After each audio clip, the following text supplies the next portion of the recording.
from their encounters with races from other planets. The information is the activation. Let's awaken this world together. We are the forever students, and we will not be silent. We are the ones that we've been waiting for pretty while.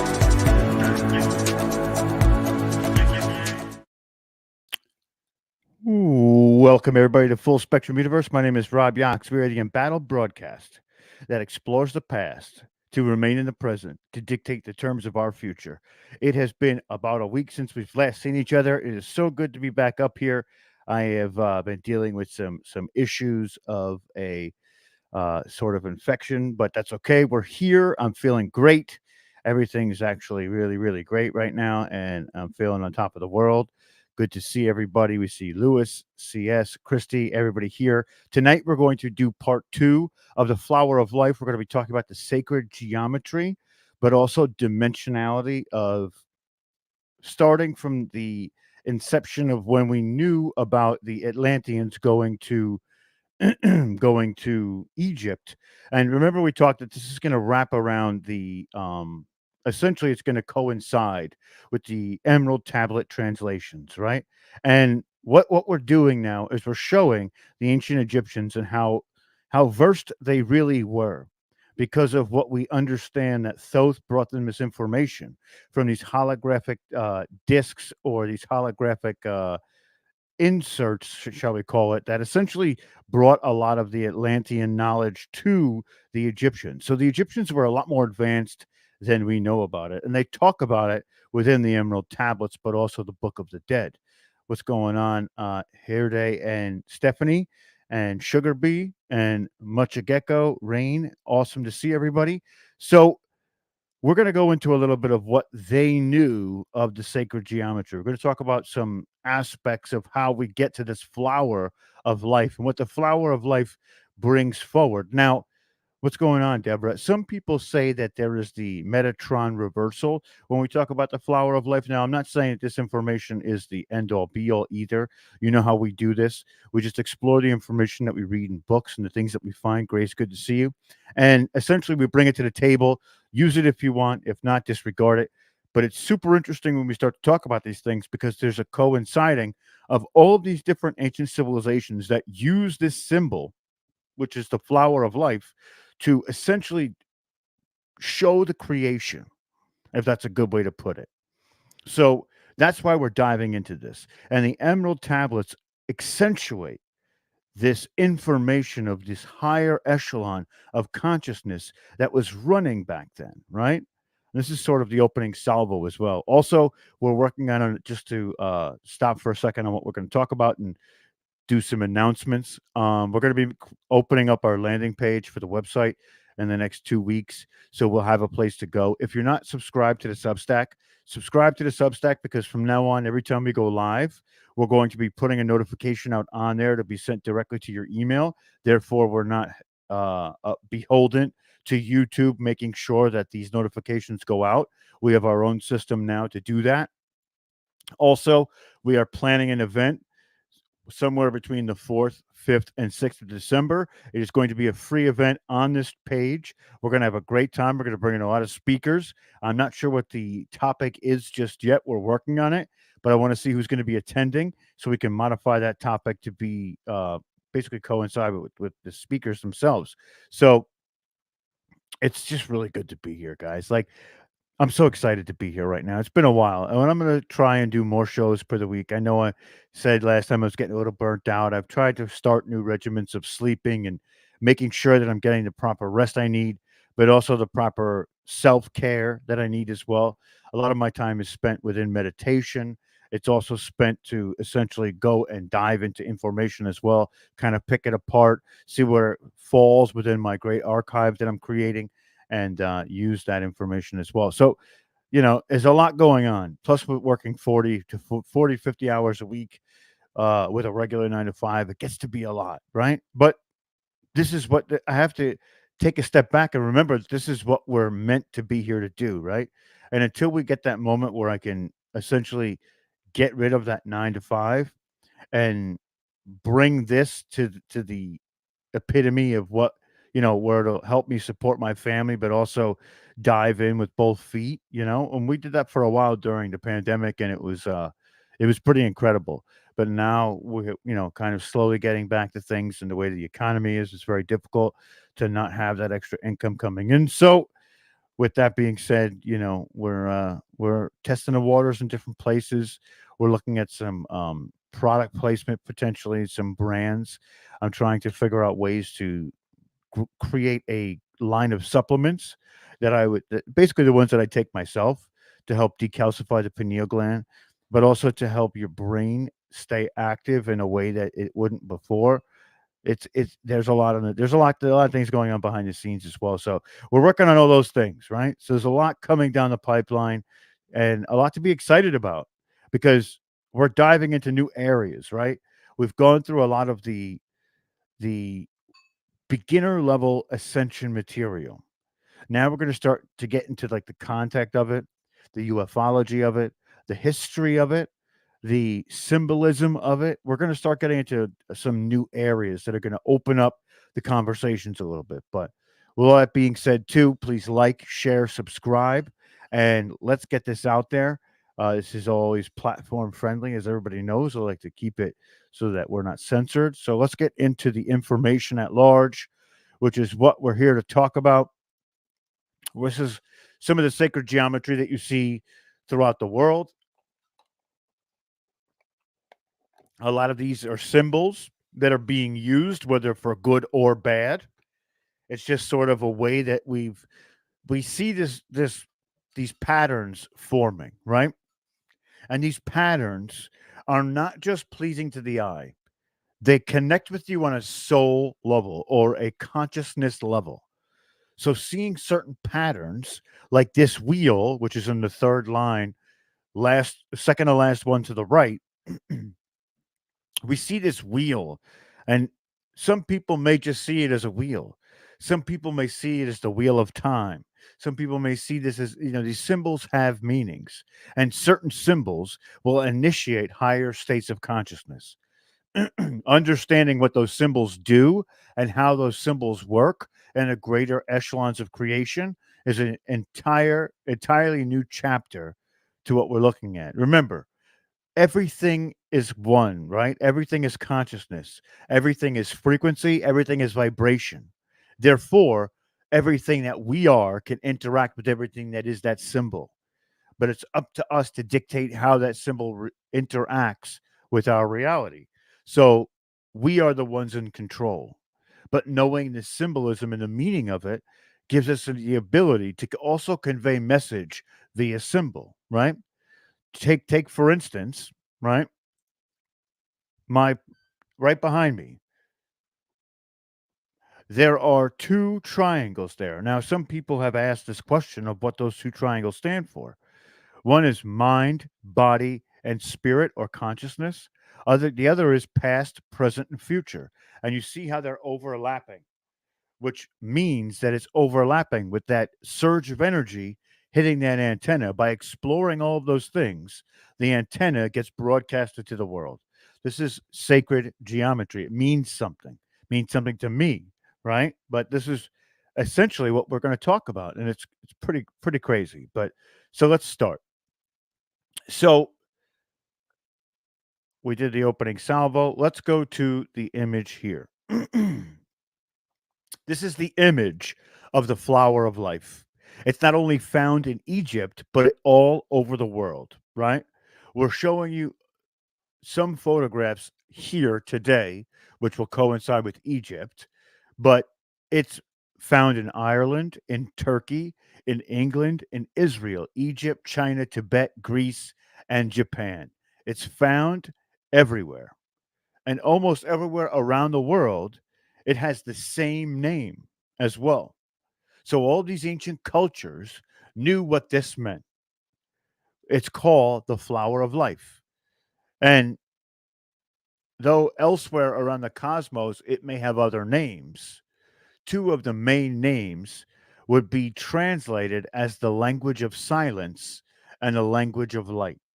It's the source of all language. It's the primal language of the universe, the pure shape and proportion. It's called a flower not just because it looks like a flower, but because it represents a cycle of a fruit tree. The fruit tree makes a little flower, which goes through a metamorphosis, and that makes and it turns into a fruit. Let's say a cherry or an apple, whatever. But the fruit contains within it the seed, which falls to the ground and then grows into another tree. So there's a cycle of a tree to a flower to a fruit to a seed and back to a tree again. And in these 5 steps, this is an absolute miracle. But as we know, it just goes right over our heads sometimes. So it's normal that we simply accept it and don't think much about this as a miracle. Because think about all of the actions that had to coincide for that seed to become that tree, to bear that fruit, to then produce another seed to become a tree. It has to get ample amount of water. The weather has to be good. Usually, when that seed falls from that other tree or in that fruit, it has to roll away so that the roots don't intertwine, which could kill both trees to begin with. So there's a lot of things at play, a lot of cycles at play. But it's a miracle that these seeds become trees, that become fruit, that become seeds again, that become trees, right? So the 5 simple miraculous steps in the cycle of life are actually parallel with the geometries of life. And we'll basically continue to go through this as we go forward here. So the next portion is the seed of life, right? So basically, in the middle of the flower, actually, let's go back to show the seed of life. In the middle, this is right next to it, the seed of life. So in the middle of the flower of life are 7 interconnected circles, which, if we take them out and draw a circle around them, would create the image that we call the seed of life, right? We've all seen this. It has multiple names besides the sea of life. These are the stations of consciousness. This is the in the Maharata and the Mahabharata in Indian culture. So there's a lot here, right? So let's talk a little bit deeper about this portion, which is the tree of life connection. So in this pattern, which you're probably more familiar with, is the tree of life. Many people have thought that the tree of life originated with the Jews or the Hebrews, but it did not. The Kabbalah did not originate the tree of life, and there is proof of this. The tree of life does not belong to any culture, not even to the Egyptians who carved this tree of life on 2 sets of 3 pillars in Egypt at both Karnak and the Luxor around 5,000 years ago. It's outside of any race or religion. It is a pattern that intimately is a part of nature. And if you go to the distant planets where there is consciousness, I'm sure you will find this image as well. So if we have a tree, then a flower, then a seed, and if these geometries do in fact parallel the 5 cycles of the fruit tree from what we see on Earth, then the source of the tree would have been perfectly contained within the seed. So if we take the image of the seed of life and the tree of life and we superimpose them, we can see this relationship, right? So that's kind of what we looked at in the last picture as well, which is right here up at the top. That's the flower of life and the seed of life, which culminates to the tree of life, right? Pretty crazy. Pretty crazy. So you see how perfectly it fits and they become like a key, one fitting directly over the other. In addition, if you look at the tree of life that was found in the Egyptian pillars, you'll see more circles above and one below, right? Which is different a little bit. That's why it's, if we look at this first picture here, you see these stations. Now, when we go back and look at this picture, there is an extra dot up top and an extra dot on the bottom connecting to the flower of life, which in turn is more towards the cycle. So I know that this is something that we've already gone over quite a few times, but basically what this means is that there were originally 12 components, and the 12 component version also fits perfectly over the flower of life image, right? There is a 13th circle in the tree that can either be or not. But as we're approaching this sacred geometry, and as though you've never heard these words in your life, we're starting from the very bottom and we're slowly building on this until we get to a place where it'll make sense. So, first, you can see the synchronicity of the way that the sacred geometry, these forms, and how they move together and fit perfectly within each other.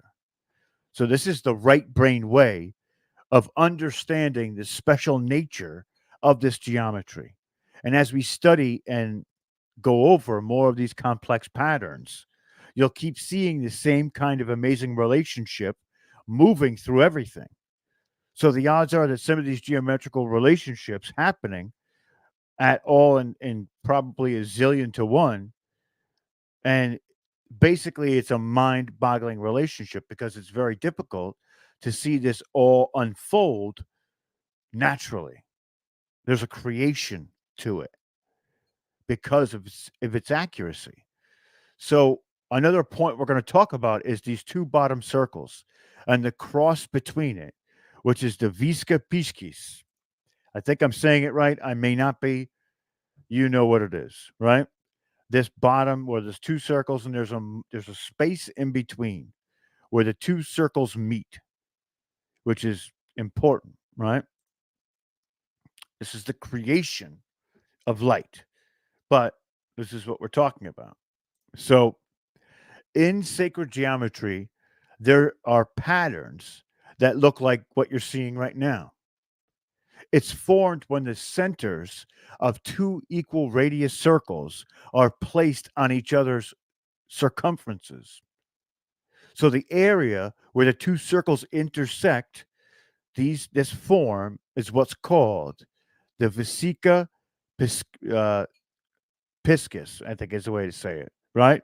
This configuration is one of the most predominant and important of all relationships within sacred geometry, as we're going to show you now. So there are two measurements in a Vesica Piscis, one that runs through the center across the narrow width, and one that connects one point to the opposite point through the center of the circle. So these are keys to a greater knowledge within this information. What many people don't know is that every line in the tree of life, whether it has 10 or 12 circles, measures out to either the length or the width of the Pisca in the flower of life. So they all have the golden mean proportions. We all know what the golden ratio is, right? So if you look carefully at the superimposed pictures of the tree of life, you'll see that every line corresponds exactly to either the length or the width of the Pisca. This is the first relationship that became visible as we come out of the great void. So this great void is another key to the discussion eventually, right? But we're going to go back one time so you can see it one more time, right? Susan is that is where we'll get to later. Probably not this episode. That's going to be down the line, but that's also correct. Also correct. Good to see you, Susan and Nicole. Good to see everybody. This is going to be awesome. Like we're going into some high level stuff right now, right? We always say that there's levels to this stuff. This is a higher understanding of how the geometries work into your consciousness, right? So let's go back one more time. I think we're ready to get to the next level too, which is the representation of these specific circles. And on as you see these pictures are the Egyptian wheels that they find. And essentially it's dimensional travel. And you're gonna be like, wait a minute, Egyptian wheels and dimensional travel? Yes. Yes, we're gonna get there. So wow, they already went through 20 minutes. This is crazy how fast this time goes when we're doing this stuff. So as we go through, these wheels are some of the oldest symbols that are known, right? So far they've been found only on the ceilings of certain very old Egyptian tombs. They're always found in sets of 4 or 8, and nobody knows what they are. The world's most famous Egyptian archaeologists don't have a vague idea of what they mean. But there may be proof that the Egyptians knew that the flower of life was more than just a pretty design, and that they knew that most perhaps even knew more of the information that we're going to go into in order to understand where these wheels are in the flower of life. So, to understand that, you first have to study the tremendous levels of knowledge contained within it. You would never get there by just looking at the design. It's nothing you can just ha- happen on or happen to see on, right? You have to know the ancient secrets of the flower of life. So, again, these photos show most of a set of 8 of these wheels. And it's a little dark to see some of the detail, and also that it's the ceiling, and it's basically pitch black, but you know, the drawing are 7 people with animal heads, and they're called the netters or gods, right? And each of them has an organish red oval above its head, which Thoth called the egg of metamorphosis. The netters are concentrated on the time when we go through certain stages of resurrection, which is a rapid biological change into a different life form. They're holding an image of that transition as they're walking along the line. And essentially, it's very difficult to see this, right? But some of these pictures there's the stars above it, and you can see down at the first picture to the left, at the very bottom is one of these entities that we're seeing. So essentially, they're walking in that line, and suddenly the line comes to an end, and there's a 90-degree shift upward, and they're walking perpendicular to the first direction. This is 90 degrees, and it's very important part of this work, right? So the 90-degree turn is crucial to understand how to make resurrection or ascension real. The dimensional levels are separated by 90 degrees. Musical notes are separated by 90 degrees. The chakras are separated by 90 degrees. 90 degrees keeps coming up over and over again. In fact, in order for us to enter the fourth dimension, or any dimension for that matter, we must make a 90-degree turn, right? So at this point, we need to make sure that we have a common understanding about what dimensions are, like third dimension, fourth dimension, fifth dimension, and so forth. So what are we talking about? We're talking about dimensions in a normal mathematical sense, as in the three axes or so-called dimensions of space, which is x, y, and z axis, right? Front to back, left to right, up and down. Some people call these three axes the third dimension and say that time becomes the fourth dimension, right? But we're not so much talking about this in this moment. So let's dive a little deeper, right? Are they like densities? Yes, dimensional density is something that we've gone over quite a bit. So when we talk about dimensions, the fourth dimension, you would have to be within the fourth density to be in that dimension. But we're going in more of a scientific route here.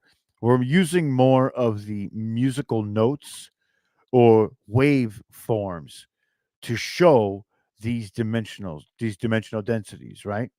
That's how we're kind of use it. We're going to use sine waves to show you the science behind this, because there's not just a spiritual community that talks about dimensional densities.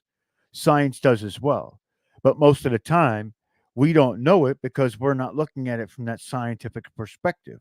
Or some people will say that this is crazy stuff, and you can say to them, no, science also dives into this as well with mathematics and all the rest of it. All of it is symbolic of dimensional transfer or ascension, right? And again, we're going to get there. It's just like high level stuff, and it's coming at you hard and fast. So I apologize for that, but it's important. We're trying to get this stuff out of the way so we can get to the real meat and potatoes of what the flower of life is inherently imposed upon your life right now, and how you can maneuver through it and dictate how you maneuver through it. That's pretty much what we're going for here, right? So, dimensions, harmonics, and the wave form universe. So, as we see various dimensional levels, we have to do more with the music and the harmonics than anything else because it's the easiest way to describe this, right? So, they're probably different connotations of what we're talking about, too. Though most people who study this pretty much agree that a piano has 8 white keys from C to C, which is which is the familiar octave.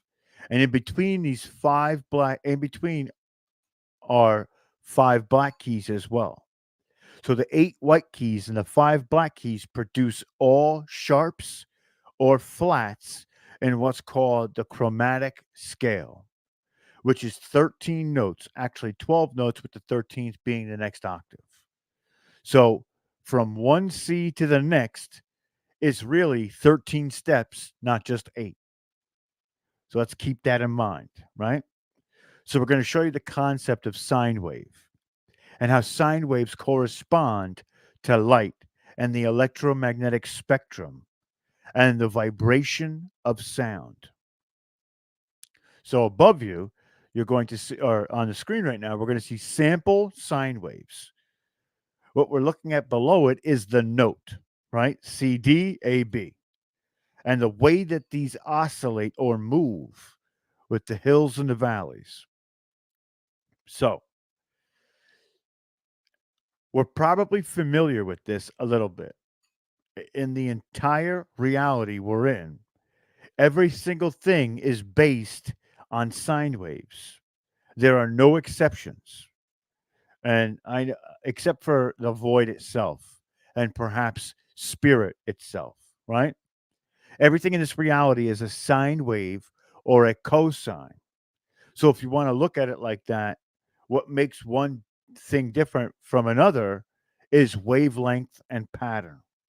So a wavelength extends from any one point to the curve and to the point where the entire curve starts over, right? As form A to B on the longer wave, or C to D on the shorter wavelengths. If you get into the really long wavelengths, then it's almost like the line, start lines. But for example, your brain waves are about 10 to the 10th power centimeters, and they're almost like straight lines coming out of your head, right? So quantum physics or quantum mechanics looks at everything in reality in one of two ways. They don't know why they can't look at it in both ways at once, though the geometries tell why if you study them carefully, right? So you can consider any object, such as, a book, as being made up of tiny particles of atoms. And you can forget that idea and just look at it as vibration or a waveform, such as an electromagnetic field or even sound, whatever, however you like, right? So if you look at it as atoms, the laws can be seen to fit that model. So if you look at it in waveforms, the laws can be seen that to fit that model as well, what we're looking at right now. So everything in our world is a waveform, sometimes called a pattern or a sine wave signature, or could even be as a sound. So all things, your bodies, planets, absolutely everything is waveforms. So if you choose this particular way of looking at reality and superimpose that view over the reality of the harmonics of music or an aspect of sound, we can begin to talk about different dimensions. Again, it goes back to vibration.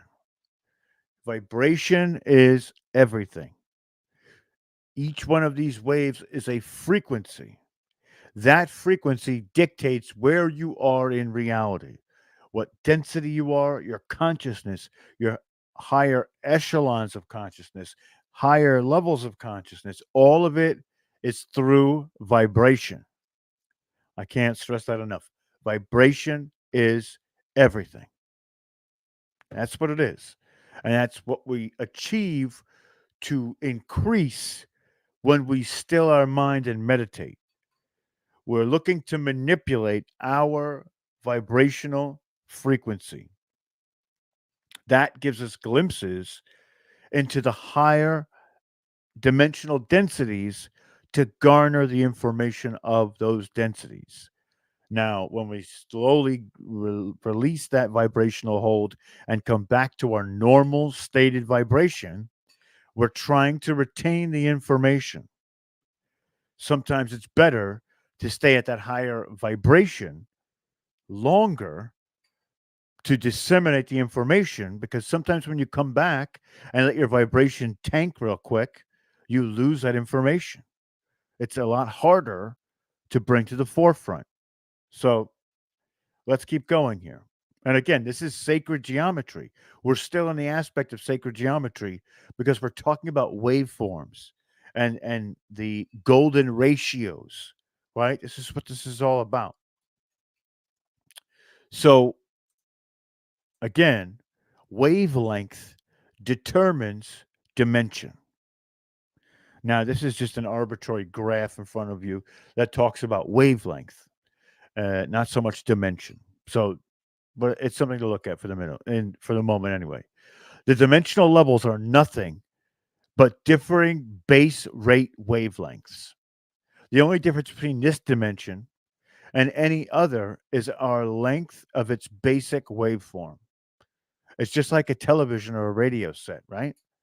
When you turn the dial, you pick up a different wavelength. Then you get a different image on your TV screen or a different station on your radio. It's exactly the same for dimensional levels. If you were to change the wavelength of your consciousness, and in so doing, change all your body patterns to a wavelength different from this universe, you would literally disappear out of this world and reappear in the one to which you were tuned.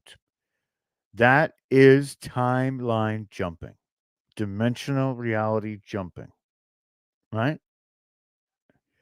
We've just told you how to change your timeline in so many words. This is exactly what the UFOs do when you see them shooting across the sky. If you've ever seen one, of course. They shoot across at unbelievable speeds, then they make a 90-degree turn and disappear. This, to me, while reading this book that we're going through right now, which is John Armitage, The Flower of Life, this brings me back. We're going to stop right here for a second to my encounter with extraterrestrials. I was outside with my wife. We were smoking a cigarette. I know it's bad, but so I have vices too, right? Like everybody else. You know, some people like to smoke, some people like to drink. It's okay once in a while. Just don't do it all day, every day. It's not good. So we're outside smoking a cigarette. And all of a sudden I see a star. that's moving across the sky. When I mean moving across the sky, I mean hauling ass across the sky. And it's the size of all the other stars that I see. And you know, all as it's moving, all of a sudden it kind of like blows up a little bit, like a white light, boop, and bam, it's gone. This is what exactly is happening is they're changing dimensional density, right? They're changing their dimension or potentially traveling through time, right? Changing their frequency or vibration to not be visible to our visual spectrum anymore.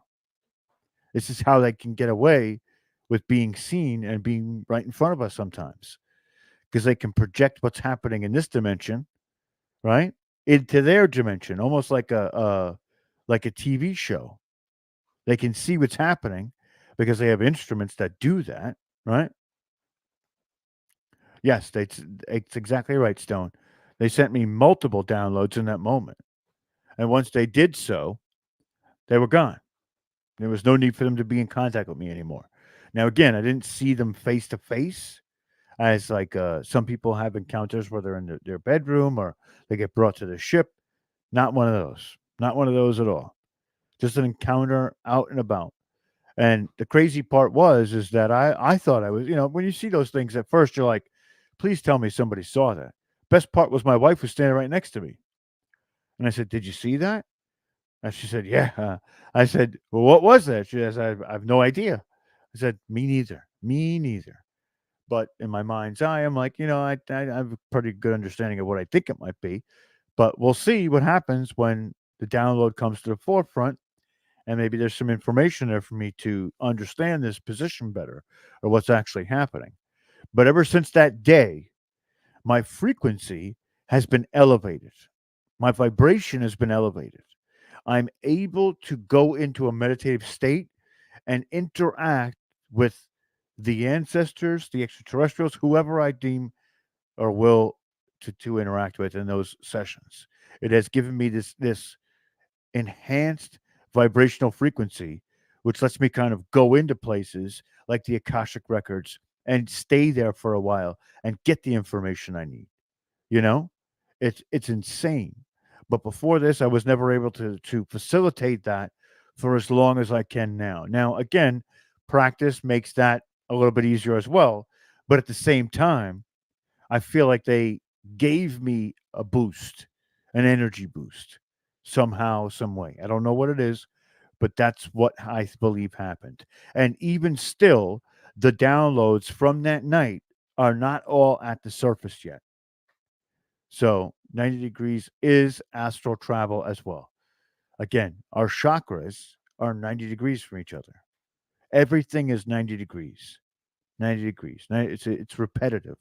We keep seeing it. So let's keep going a little bit. Let's keep this up because we're already at 40 minutes and I don't want to go too much longer here. So the people on board those ships are not being carried through space like we are on airplanes, right? Spaceship passengers are consciously connected physically to the vehicle itself. And when they get ready to go into another world, they go into meditation and they link all aspects of themselves into the oneness. They make either a 90-degree shift or two 45-degree shifts all at once in their mind, actually taking the whole ship along with them and all of its passengers into that other dimension. And the universe, by that I mean all the stars and atoms going infinitely out and infinitely forever, has a base wavelength of about 7.23 centimeters. And you can pick any spot in the room and go infinitely in or infinitely out forever within this particular universe. In a spiritual sense, this 7.23 centimeter wavelength is the Om, the sound of Om, and the Hindu sound of the universe. And every object in this universe produces a sound according to its construction. Each object makes a unique sound.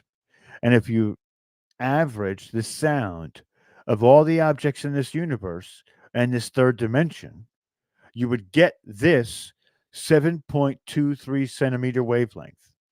And it would be a true sound of Om for this dimension. So, Om can be a gateway into the full totality of this universal dimension or this third density reality dimension, right? So this wavelength is also the exact average distance between our eyes and from the center of one pupil to the other. That is, if you take 100 people and average them, right? It's also the exact average distance from the tip of our chins to the tip of our nose. So the distance across our palms and the distance between our chakras, right? So to give a few more examples, this 7.23 centimeter length is located throughout our bodies in various ways because we are emerged with this particular universe and it's embedded within us, right? Pretty crazy. That's pretty crazy. So it was a place called Bell Laboratories that discovered this wavelength, not some spiritual person sitting in a cave somewhere. And when they first put up the microwave system that went around the United States and pulled the switch on it, they found that static was in their system.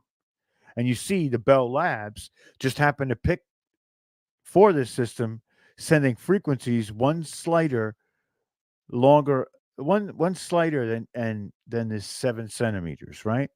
And why they chose that wavelength, I don't know, but they tried to find static and looked through their equipment, and then they tried everything that they could. And at first, they thought it was coming from the inside of the Earth, right? The Schumann resonance is 7.23 as well, or 7.34. Maybe it was originally 7.23. I think there's some correlation there as well, or close to it. So eventually, they looked into the heavens and found it and said, "Oh no, it's coming from everywhere." So in order to get rid of the static, they did something that we as a nation, as a planet, are still suffering from. They upped the power 50,000 times over what they would normally need, which created a very powerful field. So that 7.23 centimeter wavelength coming from everywhere would not interfere, right? So this is going to be the last spot we do tonight, which is dimensions and the musical scale. Maybe we should wait on this part. Maybe we'll do this the next time because there's a lot to be said. But we just went over. It was a lot. That was a lot. But I I I caution you to tread lightly, but do the research on 7.23 centimeters. You will see that there is correlation with the oneness. And we talk about musical tones and Om. Om has been used in so many different civilizations.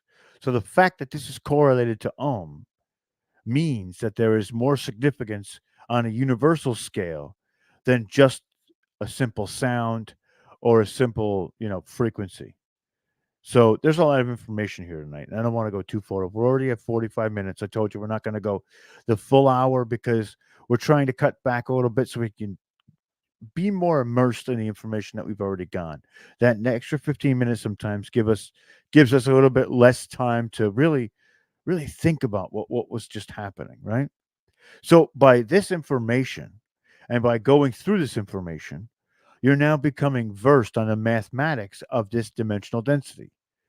By understanding that as well, and the spiritual side, you're hitting it from two angles now. You're not just going at it through meditation, you're going at it through a scientific understanding and using focal points to essentially manipulate all that is around you, which in turn helps you to bring about higher consciousness states, right? So, with all that being said, we're going to stop right here for this evening. I love you all so very much. I'm so glad to be back here and doing this all the time and feeling good and really getting down to the nitty gritty now. And listen, you see what's going on out there, right? You see what's going on. The light bearers and the way showers need to lead the way. So that's why this information is important. Because if more people knew this information, there wouldn't be the same things going on around this planet right now with the lower vibrational fear frequencies that they're trying to really put out there and really screw the entire world, right? We need to be that counterbalance. So again, with all that being said, I love you all so very much. Pass that love on. Meditate. Get yourself in a perfect space. Don't let that outside propaganda affect your everyday and affect who you are. It's not worth it. So I love you all. I'll see you all next time. And we'll be back in a few days with part three and the next episode of the Tablet Translations. We're going to go into it. We're going to sprinkle some other shows in between when I find some good topics to talk about. And please like, share, subscribe, leave a comment when this is finished. It really helps boost this algorithm to get it out. I'm losing my voice a little bit, but that's all right. It's all for the cause. And we're all here to portray and protrude that love. Give it to everybody freely and unconditionally. I love you all. I'll see you all next time. Have a great night.